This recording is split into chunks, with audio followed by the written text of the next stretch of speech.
वैसे तो दीवारें बनाने के लिए आपके सामने आजकल बहुत सारे विकल्प हैं, जैसे कि लाल ईंटें, फ्लाइश ब्रिक। पर आजकल आपने देखा होगा, चाहे छोटा घर हो या फिर बड़ी इमारत हो, वहां पर दीवारें बनाने के लिए आज इस तरह के सफेद कलर के एएसी ब्लॉक का इस्तेमाल बढ़ने लगा है। अब ये जो एएसी ब्लॉक है, इनसे बनी हुई दीवारों के बारे में बहुत सारे सवाल होते हैं, जैसे कि क्या इनसे बनी हुई दीवारें मजबूत होती है।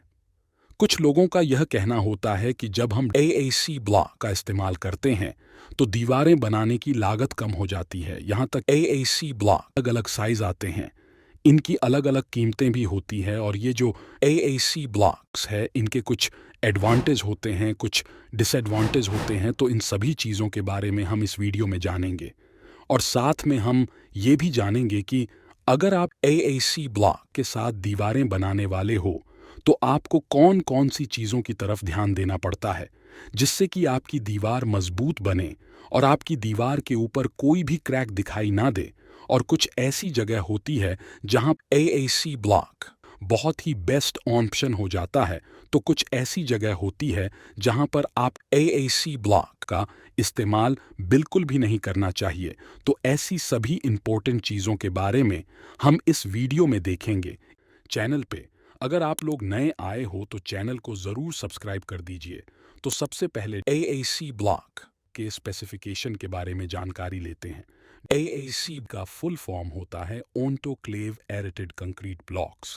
कुछ लोगों को ऐसा लगता है कि यह जो डबल एसी ब्लॉक है, इनका इस्तेमाल हाल फिलहाल में लोग कर रहे हैं, यानी कि ये एएसी ब्लॉक की टेक्नोलॉजी है, यह 10-12 साल पुरानी है। पर ऐसा बिल्कुल भी नहीं है।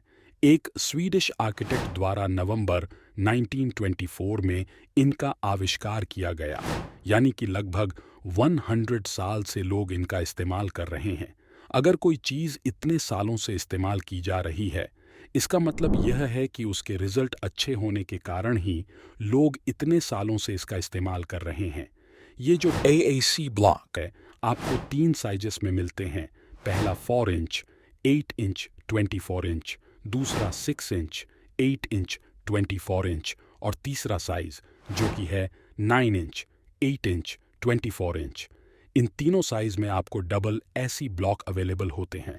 अगर हम इनके रेट की बात करते हैं तो 4 इंच का जो एएसी ब्लॉक है वो आपको 50 से लेकर RS 60 तक मिल सकता है। 6 इंच वाला एएसी ब्लॉक है वो आपको 65 से लेकर RS 55 तक मिल सकता है। और लास्ट में जो 9 इंची एएसी ब्लॉक है, उसका रेट आपको RS 100 से लेकर RS 210 तक मार्केट में मिल सकता है।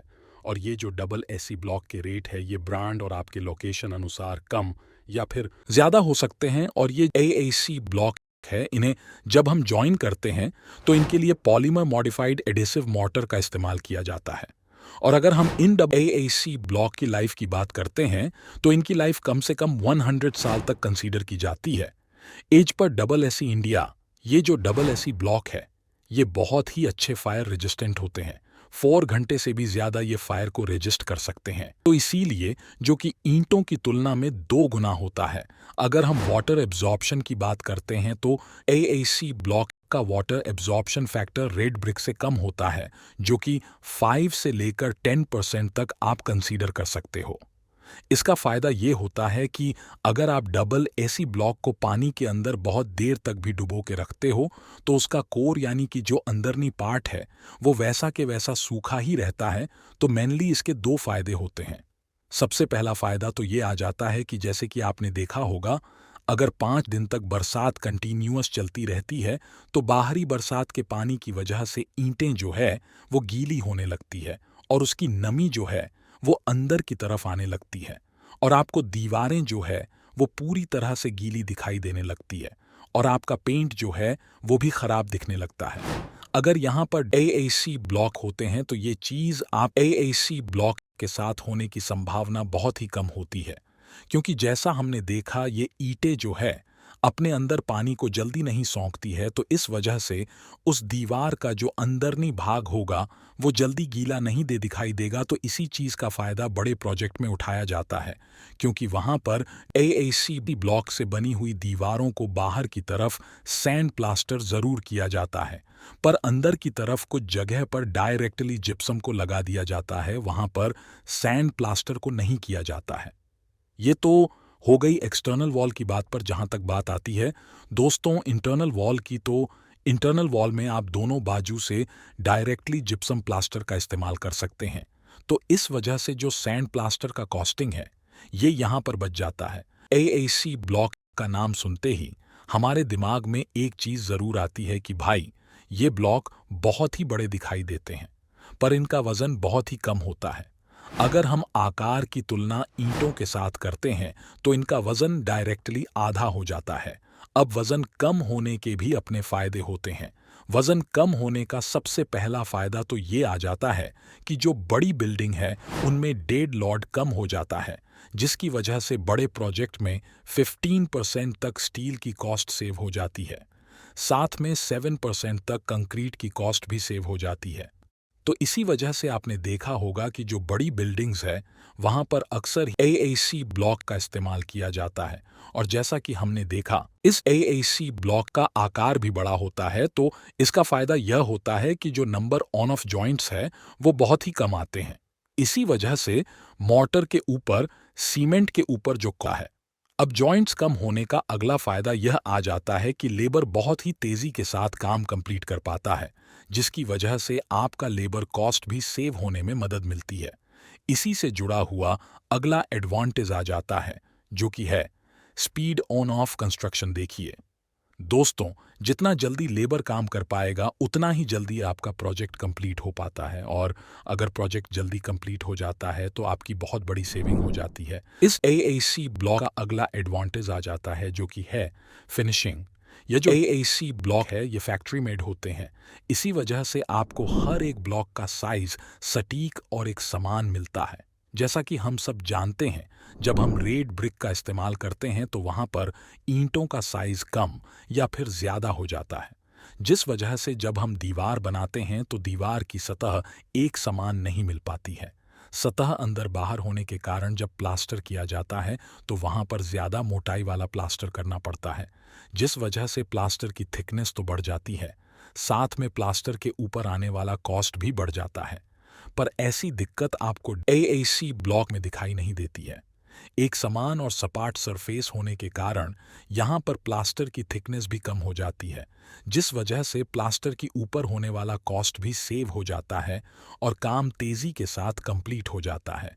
डबल एसी ब्लॉक का अगला एडवांटेज आ जाता है जो कि है लेस क्यूरिंग।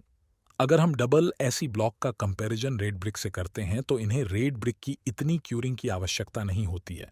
जब हम लाल ईंटों की दीवार बनाते हैं तो उन्हें हमें कम से कम 7 से लेकर 10 दिन तक पानी देना होता है, तो उतनी क्यूरिंग की आवश्यकता आपको डबल एसी ब्लॉक में नहीं पड़ती है, जिससे कि आपका क्यूरिंग का लेबर कॉस्ट, पानी का कॉस्ट और जो इलेक्ट्रिसिटी बिल है उनमें भी सेविंग हो जाती है। एएसी ब्लॉक का अगला एडवांटेज शानदार थर्मल इंसुलेशन का काम करता है, जिसकी वजह से आपको घर के अंदर एक कंफर्टेबल टेम्परेचर मिलने में मदद मिलती है। ये जो डबल एसी ब्लॉक है इनमें छोटे छोटे होल्स होते हैं, जिनकी वजह से आपको घर के अंदर ना तो ज़्यादा गर्मी महसूस होती है ना तो ज़्यादा ठंडक महसूस होती है। साथ में ये जो डबल एसी ब्लॉक है ये अच्छे साउंड इंसुलेशन का भी काम करता है, जिसकी वजह से आपको रूम के अंदर ज़्यादा इको सुनाई नहीं देता है। और जब भी आपको दीवारों के ऊपर झरी मारनी होती है, यानी कि किसी भी कंसील पाइपिंग के लिए कटिंग कर होती है, फिर चाहे प्लम्बिंग वर्क हो या फिर इलेक्ट्रिकल वर्क हो, तो इन कामों के लिए आपको डबल एसी ब्लॉक में दिक्कत नहीं होती है। आप आराम के साथ दीवारों के ऊपर पाइपिंग के लिए कट लगा सकते हो। अगर हम देखें, एएसी ब्लॉक एक इको फ्रेंडली प्रोडक्ट माना जाता है, साथ में ये बहुत ही कॉस्ट इफेक्टिव होता है। चलिए, ये तो हो एएसी ब्लॉक एडवांटेज, पर जब बात आती है प्रैक्टिकल एप्लीकेशन की तो आपको कुछ चीजें जरूर ध्यान में रखनी चाहिए। पहली चीज तो ये आ जाती है कि जब भी आप एएसी ब्लॉक का इस्तेमाल करने वाले हैं तो जो कोई भी आपका घर होगा या फिर बिल्डिंग होगी उसका आरसीसी स्ट्रक्चर होना चाहिए। उसके बाद जाकर आपको जो है एएसी ब्लॉक का इस्तेमाल कर लेना चाहिए, क्योंकि जैसा आपने देखा होगा ग्रामीण इलाकों में पहले ब्रिक वर्क कंप्लीट किया जाता है, उसके बाद में कॉलम वर्क किया जाता है। तो एएसी ब्लॉक के साथ अगर आप करेंगे तो एएसी ब्लॉक में आपको क्रैक दिखाई दे सकते हैं, क्योंकि ये जो एएसी ब्लॉक इनका इस्तेमाल खास करके पार्टीशन पर्पस के लिए किया जाता है। अगर आप इनके ऊपर लोड देते हैं तो आपको इसके ऊपर क्रैक दिखाई दे सकते हैं। दूसरी चीज़ यहाँ पर ये आ जाती है कि जो आपका प्लिंथ वर्क होगा उसके नीचे का वर्क जो है उसके लिए आप रेड ब्रिक या फिर फ्लायर ब्रिक का इस्तेमाल कर सकते हैं, क्योंकि वहाँ पर जो मटेरियल फील किया प्लिंथ के नीचे आपको एएसी ब्लॉक का इस्तेमाल नहीं करना चाहिए। और जैसा कि मैंने आपको पहले पॉइंट में भी कहा है कि एएसी ब्लॉक को लोड बेयरिंग स्ट्रक्चर के लिए रिकमेंड नहीं किया जाता। तो दोस्तों, जैसे हमने देखा कि एएसी ब्लॉक के बहुत सारे एडवांटेज है, जैसे कि इसकी लाइफ भी अच्छी होती है। इसकी वजह से आपको बिल्डिंग बनाने की लागत भी कम आती है। हालांकि जो बड़े स्ट्रक्चर है उसमें ये कॉस्ट का पॉइंट बहुत ही ज़्यादा मैटर करता है। तो अगर आप अपने घर की एएसी ब्लॉक का इस्तेमाल करने वाले हैं तो सबसे पहली चीज़ आपका आरसीसी वर्क पहले कंप्लीट होना चाहिए, यानी कि आपके घर का कॉलम, बीम और स्लैब पहले कंप्लीट होना चाहिए। उसके बाद जाकर आप दीवारों के लिए एएसी ब्लॉक का इस्तेमाल कर सकते हैं। और जब भी आप एएसी ब्लॉक का आपकी बिल्डिंग के लिए इस्तेमाल करना है तो आपके इंजीनियर से आपको एक बार ज़रूर सलाह मशवरा कर लेना चाहिए, क्योंकि हर जगह पर साइड कंडीशन अलग अलग होती है। इस वजह से आपके इंजीनियर का कंसल्टेशन वहाँ पर बहुत ज़्यादा ज़रूरी होता है। जैसे हम पहले देखते थे कि बड़ी बिल्ड में ही एएसी ब्लॉक का इस्तेमाल किया जाता था, पर आजकल जो छोटे घर बनते हैं उनमें भी एएसी ब्लॉक का इस्तेमाल किया जाने लगा है। तो दोस्तों, आप अपने घर के लिए एएसी ब्लॉक का इस्तेमाल करना पसंद करेंगे या नहीं? कमेंट बॉक्स में कमेंट ज़रूर कीजिए। और अगर आप रेड ब्रिक और एएसी ब्लॉक इन दोनों का कंपैरिजन वीडियो चाहते हैं तो कमेंट बॉक्स में कमेंट ज़रूर कीजिए। और अभी तक आपने चैनल को सब्सक्राइब नहीं किया दोस्तों तो कैसे चलेगा, चैनल को ज़रूर सब्सक्राइब कर दीजिए।